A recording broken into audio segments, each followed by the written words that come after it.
ఈ నాగార్జున సాగర్ గేట్లు మరియు ఎత్తడం, కృష్ణా నదిలోకి నీళ్లు వదలడం ఇది ఎంతో సంతోషం, సంతృప్తి, ఆనందదాయకమైన విషయం అని చెప్పి నేను మనవి చేస్తున్నాను. ఇది ఒక ఆధునిక దేవాలయం. జవహర్ లాల్ నెహ్రూ గారు ఈ నాగార్జున సాగర్ డ్యాంకి పునాది వేయడం జరిగింది.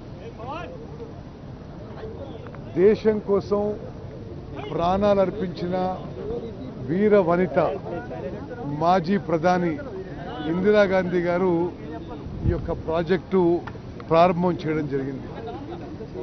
నాగార్జున సాగర్ డ్యామ్ ద్వారా రెండు రాష్ట్రాలకు కలిపి 22 లక్షల ఎకరాలకి ఆయకట్టుకి నీళ్ళు అందించే ఒక మహత్తర గొప్ప ప్రాజెక్ట్ ఇది.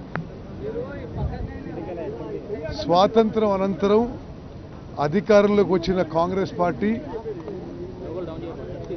ఆ తొలి ప్రభుత్వంలో జవహర్ లాల్ నెహ్రూ గారు స్వయాన రూపొందించిన మొదటి పంచవర్ష ప్రణాళికలో దీన్ని ఆధునిక దేవాలయంగా వర్ణిస్తూ ఈ యొక్క ప్రాజెక్టు రూపకల్పన చేయడం జరిగింది.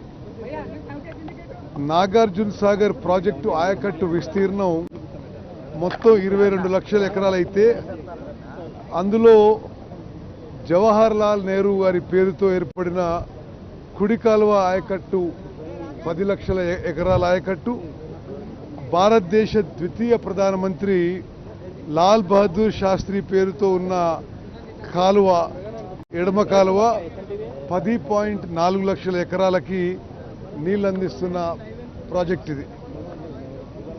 తెలంగాణ భూభాగంలో 6.5 లక్షల ఎకరాలకి, ఆంధ్రప్రదేశ్ భూభాగంలో 4 లక్షల ఎకరాలకి ఆయకట్టు అందిస్తున్న మరి ఎడమ కాలువ.